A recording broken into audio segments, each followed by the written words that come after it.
Ito ang GMA Regional TV News.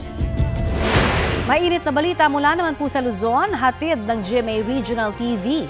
2 po ang patay sa aksidenteng kinasangkutan ng motorsiklo at pampasaherong bus sa Urdaneta, Pangasinan. Chris, anong nangyari?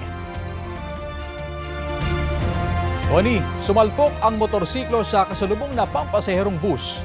Sa CCTV video, makita sa gilid na bahagi ng Manila North Road ang motorsiklo ng mga biktima. Maya-maya, bigla itong umandar at mistulang sinalubong ang paparating na pampasaherong bus. Hindi agad nakahinto ang bus, kaya ilang metro ring nakaladkad ang motorsiklo.